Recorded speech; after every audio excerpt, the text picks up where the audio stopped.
વિદ્યાર્થી મિત્રો, આજે આપણે પાઠ 12મો કલિકાલ સર્વજ્ઞ હેમચંદ્રાચાર્ય એટલે કલિકાલ સર્વજ્ઞ એનું બિરુદ છે હેમચંદ્રાચાર્યને. હેમચંદ્રાચાર્યને જે બિરુદ પ્રાપ્ત થયેલું છે એ છે કલિકાલ સર્વજ્ઞ. જ્ઞ એટલે કે જાણકાર, સર્વ એટલે કે બધું, અને કલિકાલ કાલ એટલે કે સમય, સમયના અર્થમાં. જે સમય પ્રમાણે બધું જ જાણે છે તેવા મહાન વ્યક્તિ કોણ? તો કે હેમચંદ્રાચાર્ય. વિદ્યાર્થી મિત્રો, વારંવાર કોમ્પિટિટિવ એક્ઝામમાં આ પ્રશ્ન પૂછાય છે કે હેમચંદ્રાચાર્યને કયું બિરુદ છે એ પ્રાપ્ત થયેલું હતું? તો કે કલિકાલ સર્વજ્ઞ તરીકેનું બિરુદ પ્રાપ્ત થયું હતું. ગુજરાતના સાંસ્કૃતિક ઇતિહાસમાં કલિકાલ સર્વજ્ઞ હેમચંદ્રાચાર્યનું નામ સુપ્રસિદ્ધ છે. વિક્રમ સંવત 1145ની કાર્તિક પૂર્ણિમાના દિવસે અમદાવાદ જિલ્લાના ધંધુકા ગામે તેમનો જન્મ થયો હતો. ક્વેશ્ચન આન્સરમાં પૂછાઈ જાય હેમચંદ્રાચાર્યના જન્મની વિગત, બરાબર. તેમનું નામ ચંગદેવ રાખવામાં આવ્યું હતું. એનું મૂળ નામ શું હતું હેમચંદ્રાચાર્યનું? તો કે ચંગદેવ હતું. આ ચંગદેવ માત્ર 8 વર્ષની વયે ખંભાત મુકામે દેવચંદ્ર સુરીજી મહારાજ પાસેથી દીક્ષા લીધી. ક્વેશ્ચન આન્સરમાં આ પૂછાય છે દેવચંદ્ર સુરી મહારાજ પાસેથી કેટલા વર્ષે દીક્ષા લીધી? તો કે 8 વર્ષની વયે ચંગદેવે દીક્ષા લીધી. અધરવાઇઝ એવું પણ પૂછાય ચંગદેવે કેટલા વર્ષની વયે દીક્ષા લીધી? 8 વર્ષની વયે. અને કોની પાસેથી? દેવચંદ્ર સુરી પાસેથી. ક્યાં? ખંભાત મુકામે. કોઈ પણ રીતે પ્રશ્ન બની શકે, ફોકસ કરજો. પછી તેઓ સોમચંદ્ર નામે જાણીતા બન્યા. સૌથી પહેલું નામ છે એ કયું છે? ચંગદેવ. એના પછી જે નામ આપેલું એ કયું? સોમચંદ્ર. તે પછી માત્ર 21 વર્ષની વયે તેમણે સૂરીપદ પ્રાપ્ત કર્યું અને હેમચંદ્ર સુરી નામે ઓળખવા લાગ્યા. હવે સૂરીપદ કેટલા વર્ષે પ્રાપ્ત થયું? તો કે 21મા વર્ષે. 21મા વર્ષે કયું પદ પ્રાપ્ત થયું? તો કે સૂરીપદ. હેમચંદ્ર સુરી નામે ઓળખવા લાગ્યા. કેટલા વર્ષની વયે? તો કે 21 વર્ષની વયે છે હેમચંદ્રાચાર્ય સુરી તરીકે ઓળખવામાં આવ્યા. આ એક પદવી છે. પોતાના જમાનામાં ઉપલબ્ધ બધી જ વિદ્યા શાખાઓનો તેમણે અભ્યાસ કર્યો. બધી જ વિદ્યા શાખાઓનો કેટલા વર્ષની વયે? તો કે 21 વર્ષની વયે હેમચંદ્રાચાર્યએ બધો જ અભ્યાસ કરી લીધો હતો. તેમાં નિપુણતા પ્રાપ્ત કરી સ્વરચિત કૃતિઓ, જુદી જુદી વિદ્યા શાખાઓ પોતાનું પ્રદાન પણ નોંધાવ્યું.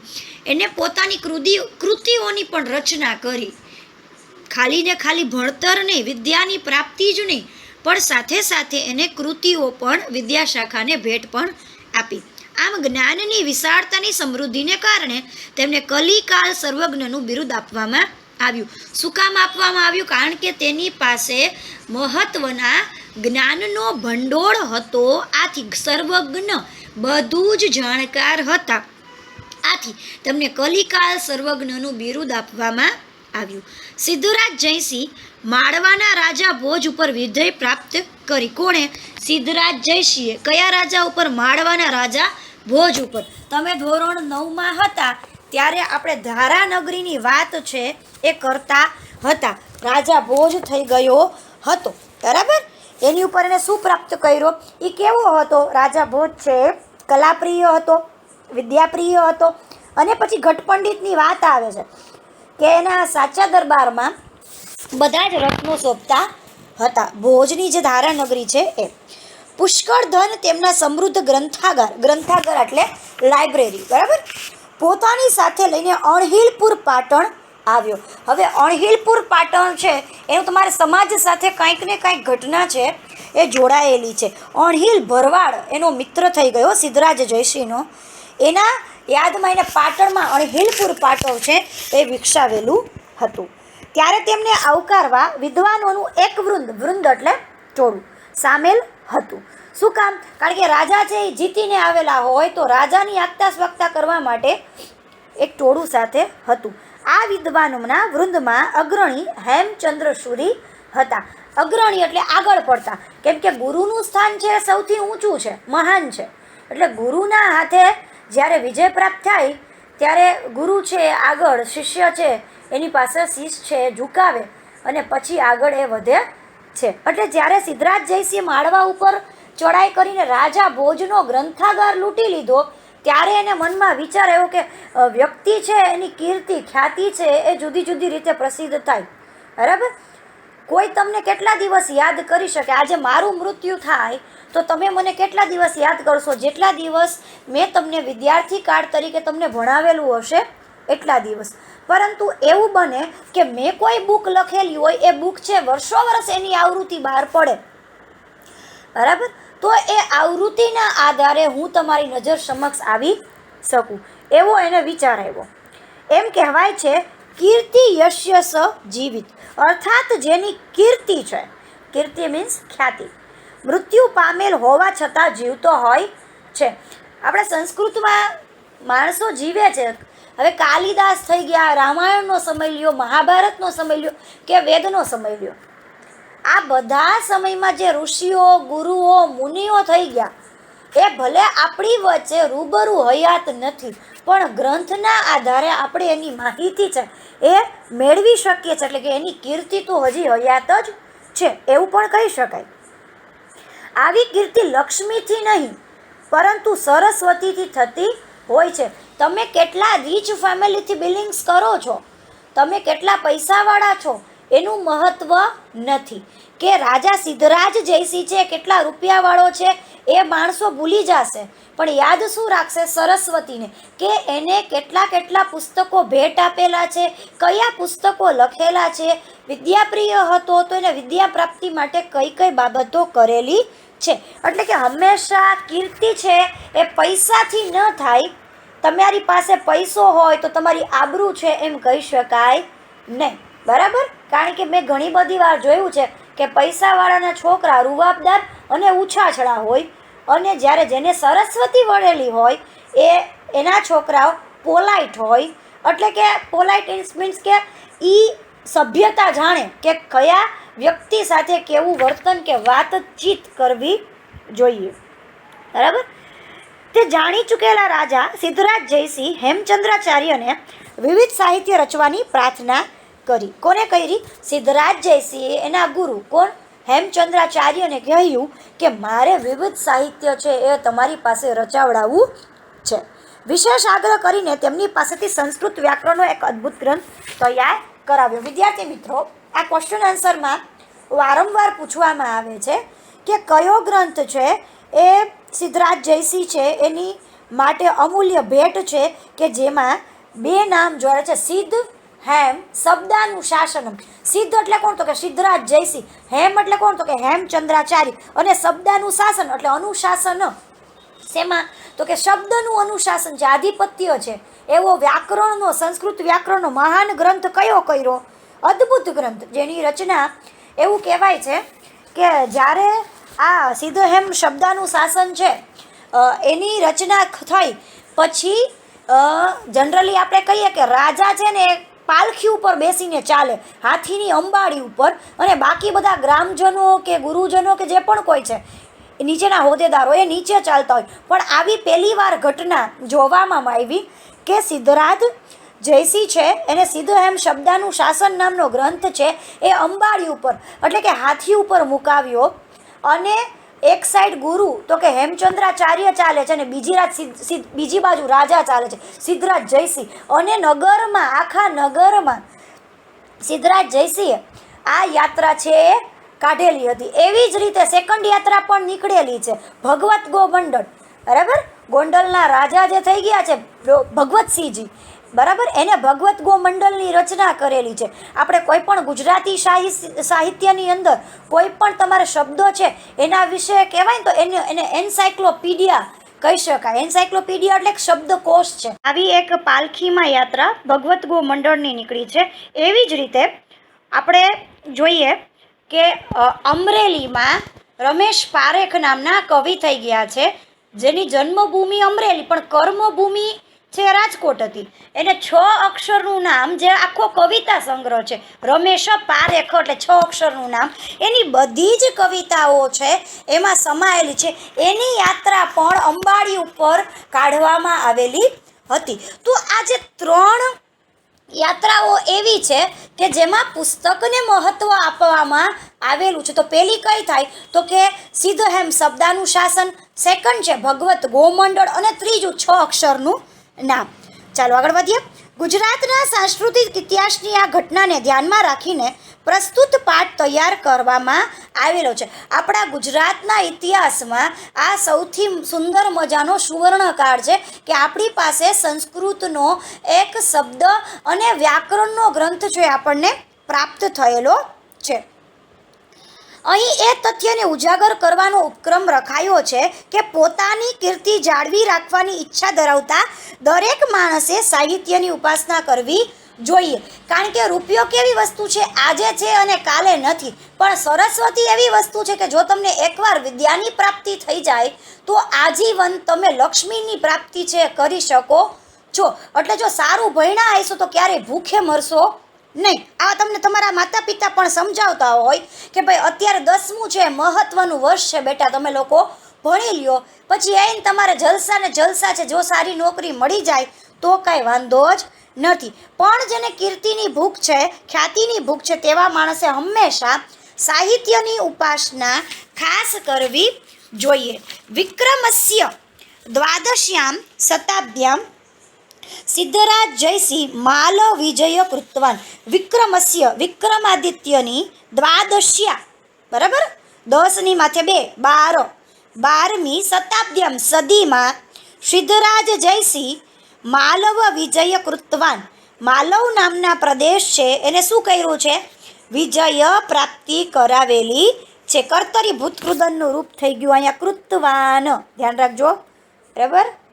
કયું છે? વાનવતી વત બરાબર, કર્તરી ભૂતકૃદન. વિક્રમ રાજાની 12મી સદીમાં સિદ્ધરાજ જયસિંહે માલવ પ્રદેશ પર વિજય પ્રાપ્ત કર્યો. વિજયાંતરમ જયસિંહ નૃપતે યશોવર્મણ સર્વધનમ ગૃહીત્વા અણહિલપુર પ્રત્યાગતવાન. વિજયાંતર, અંતર એટલે પછી, વિજય મેળવ્યા પછી જયસિંહ સિદ્ધરાજ જયસિંહ નામના રાજાએ યશોવર્માને સર્વ બધું જ ધન ગૃહીત્વા આપી દીધું બરાબર. અને સગળું ધન લઈને શું કીધું? અણહિલપુર પ્રત્યાગતવાન. અને પોતે ક્યાં આવી ગયો? અણહિલપુર પાટણમાં આવી ગયો. અસ્મિન ધનેન સ તત્રવ ગ્રંથાગારો અપી તસ્ય હસ્તગતો જાત. ધનની સાથે સાથે ત્યાં ગ્રંથનો ભંડાર પણ તેના હાથમાં આવી ગયો. ચાલો ફરીથી થોડુંક જોઈએ. વિક્રમસ્ય વિક્રમ રાજાની દ્વાદશ્યા 12મી શતાબ્દી એટલે કે સદીમાં સિદ્ધરાજ જયસિંહે માલવ વિજય, માલવ નામનો પ્રદેશ છે, માળવા નામનો પ્રદેશ છે, એને વિજય કર્યો. વિજયાંતર વિજય પછી જયસિંહ નૃપતે રાજા સિદ્ધરાજ જયસિંહ નામના રાજાએ યશોવર્માની સાથે બધું જ ધન લઈ લીધું અને તે અણહિલપુર પાટણ આવી ગયો. ધનની સાથે ત્યાં તેને ગ્રંથાગારો આપી. ગ્રંથાગારને ગ્રંથ ભંડાર પણ કહેવાય અને ઇંગ્લિશમાં સમજવું હોય તો લાઇબ્રેરી. ગ્રંથાગારો બહવો અનુપમા ગ્રંથા આસન. હસ્તગતો જાત, બધા જ ગ્રંથ છે એને પોતાના હસ્તગત કરી લીધા એટલે હાથમાં આવી ગયા. અસ્મિન એટલે કે આ ગ્રંથાગારે ગ્રંથ ભંડારમાં બહવો ઘણા બધા અનુપમ અજોડ ગ્રંથો હતા બરાબર. ગ્રંથો કેવા હતા? જે કોઈની પાસે ન હોય એવા ગ્રંથો છે એની પ્રાપ્તિ થઈ. તે શું? ભોજેન વિરચિતમ સરસ્વતી કંઠાભરણ નામના પ્રસિદ્ધ ભોજ વ્યાકરણ અપી એકતમ આસિત. વિદ્યાર્થી મિત્રો ખાસ અંડરલાઈન કરજો કે ભોજ રાજાનું કયું વ્યાકરણનું પુસ્તક છે એ આવેલું હતું તો કે સરસ્વતી કંઠાભરણ. અને સરસ્વતી કંઠાભરણ છે એ નામનું પ્રસિદ્ધ વ્યાકરણ ગ્રંથ કોનું હતું તો કે રાજા ભોજનું. કોના હાથમાં આવી ગયું હતું? સિદ્ધરાજ જયસિંહના હાથમાં ગ્રંથાગારમાંથી એ વ્યાકરણ ગ્રંથ છે આવી ગયો હતો. આગળ વધીએ. એકદા, દા એટલે દિવસ અને એક એટલે કે એક. સિદ્ધરાજ વિચાર પ્રથમ આરૂઢ. એકવાર રાજા સિદ્ધરાજ રાજા છે એ વિચારે ચડી જાય છે એમ કહેવાય. સહ અચિંત્ય તે વિચારે છે માલવ વિજયેન અહમ ધનસ્ય સ્વામિત્વ પ્રાપ્તવાન, કે માલવ વિજયથી મને ધનનું સ્વામિત્વ તો પ્રાપ્ત થયું. તસ્ય ગ્રંથાગાર અયી મયા પ્રાપ્ત, એટલે કે તેમાં તસ્ય ગ્રંથાગાર અપી, એટલે તેમાંથી મને લાઇબ્રેરી એટલે કે ગ્રંથ ભંડાર પણ પ્રાપ્ત થયો. પરંતુ ભોજ વ્યાકરણેન ભોજસ્ય યાદૃશી કીર્તિ વર્તતે તાદૃશી કીર્તિ મયા ન પ્રાપ્ત. પરંતુ ભોજ રાજાના વ્યાકરણથી ભોજ રાજાની જેવી કીર્તિ રહેલી છે તેવી કીર્તિ મને પ્રાપ્તિ થઈ નથી. ધન મળવાથી કાંઈ કીર્તિ પ્રાપ્તિ થતી નથી. કીર્તિ મેળવવા માટે સરસ્વતીની ઉપાસના કરવી પડે. અત એતાદૃશ કિમપી કરણીય યેન મદિયા કીર્તિરપી તાદૃશી ભવેત યાદૃશી ભોજસ્યાતિ. હવે શું કહે છે? અતાદૃશમ કિમ કરણીય, હવે મારે ખ્યાતિની પ્રાપ્તિ માટે શું કરવું જોઈએ? જેવી ખ્યાતિ છે એ રાજા ભોજને પ્રાપ્ત થઈ હતી એવી મને પણ કીર્તિની પ્રાપ્તિ થાય. ચાલો, એવમ વિચાર્ય, આમ વિચારીને સ જૈન મુનિમ આચાર્ય હેમચંદ્ર પ્રાપ્તવાન. આમ વિચારને સિદ્ધરાજ જૈન મુનિ આચાર્ય હેમચંદ્ર પાસે ગયા. નિવેદિતવાન ચ, અને નિવેદન કર્યું. કેવું વિચારતા હતા રાજા? કે મને ધનની પ્રાપ્તિ તો થઈ ગઈ છે પરંતુ મને કીર્તિની પ્રાપ્તિ થઈ નથી. આવું જ્યારે વિચારતા હતા ત્યારે એ વિચારતા જૈન મુનિના આચાર્ય છે એમાં સૂરીપદ હોય, આપણે આગળ જોઈ લીધું બરાબર. હેમચંદ્રાચાર્ય પાસે ગયા અને તેને આગળ આવે અને નિવેદિતવાન, અને તેને નિવેદન કર્યું. અહીં આચાર્ય વર્ય, બરાબર. હે માનનીય આચાર્ય મહોદય, ભવંતો આપ શ્રી ભોજ વ્યાકરણ સદૃશમ, સદૃશમ એટલે ના જેવું. કોના જેવું? ભોજ વ્યાકરણના જેવું. વ્યાકરણમાં વિરચયંતુ, એવું એક વ્યાકરણ રચો. યેન ભવતા મમ કીર્તિ અમરા ભવેત. યેન ભવતા, જેનાથી આપની, મમ ચ કીર્તિ, ભવતા એટલે કે આપની, અને મમ એટલે મારી અને તમારી બંનેની કીર્તિ છે એ અમર થઈ જાય. હવે સીધું વિચારો, સિદ્ધ હેમ શબ્દનું શાસન ક્યાંથી આવ્યો વિચાર? તો કે ભોજ રાજા ઉપર જ્યારે ચડાઈ કરી અને ગ્રંથાગારમાં સરસ્વતી કંઠાભરણ નામનો વ્યાકરણનો ગ્રંથ એના હાથમાં આવ્યો ત્યારે એને વિચાર આવ્યો કે આના જેવી કીર્તિ મારી પાસે નથી. ધનનો સ્વામી તો છું પણ હું સરસ્વતીનો સ્વામી તો નથી. જો આમ વિચારે છે અને વિચાર કરતાં હેમચંદ્રાચાર્યને મળે છે. હેમચંદ્રાચાર્યને મળ્યા બાદ એ શું કહે છે કે મારી અને તમારી કીર્તિ છે અમર થઈ જાય જો તમે ભોજના વ્યાકરણ જેવું એક વ્યાકરણ રચો તો. આગળ વધીએ. સિદ્ધરાજ જયસિંહસ્ય નિવેદિન પ્રેરિતા હેમચંદ્રાચાર્ય એકમ અપૂર્વ વ્યાકરણ ગ્રંથ રચિતવંત. સિદ્ધરાજ જયસિંહના નિવેદનથી પ્રેરાયેલા હેમચંદ્રાચાર્ય એક અપૂર્વ એવા વ્યાકરણ ગ્રંથની રચના કરી. સિદ્ધ હેમ વ્યાકરણ ઇતિ નામના પ્રસિદ્ધ અસ્તિ. સહ એટલે કે તે ગ્રંથ છે સિદ્ધ હેમ વ્યાકરણ એવા નામથી પ્રસિદ્ધિ પામ્યું. અસ્મિન અષ્ટો અધ્યાયા સંતિ. આમાં કેટલા અધ્યાયો છે? સિદ્ધ હેમ શબ્દાનું વ્યાકરણ છે એની વાત કરું છું. એમાં કેટલા અધ્યાય છે? તો કે 8 અધ્યાય છે એ રહેલા છે. તે શું પ્રારંભિકેશુ એટલે કે તેના પ્રારંભ કાળમાં ષટસુ અધ્યાયેષુ સંસ્કૃત ભાષાયામ અંતિમમયો દ્વયો અધ્યાયો પ્રાકૃત ભાષાંચ વ્યાકરણમ અસ્તિ. તેમાં શરૂઆતના 6 અધ્યાયોમાં શું છે? શરૂઆત છે અને છેલ્લા સંસ્કૃત ભાષાના છેવટના 2 અધ્યાયમાં પ્રાકૃત ભાષા અને વ્યાકરણ પણ છે. છેલ્લા 2 અધ્યાય દ્વયો અધ્યાયમાં શું છે? પ્રાકૃત ભાષા છે અને વ્યાકરણ પણ છે. હવે સંસ્કૃત પછી જે ભાષાની ઉત્પત્તિ થઈ ને એ પ્રાકૃત ભાષા હતી, કે જે થોડાક એવા શબ્દોનું ઉમેરણ કરવામાં આવે કે સંસ્કૃત કરતાં થોડાક ડાઉન જેવા શબ્દોનો ઉપયોગ કરાય.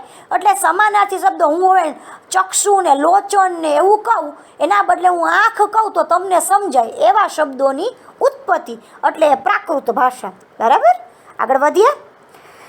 ચાલો, હેમચંદ્રાચાર્ય લક્ષ શ્લોકમાં પરિમિતમ સાહિત્ય વિરચંતી. હેમચંદ્રાચાર્યએ 1,00,000 શ્લોકોનું સાહિત્ય પણ રચ્યું.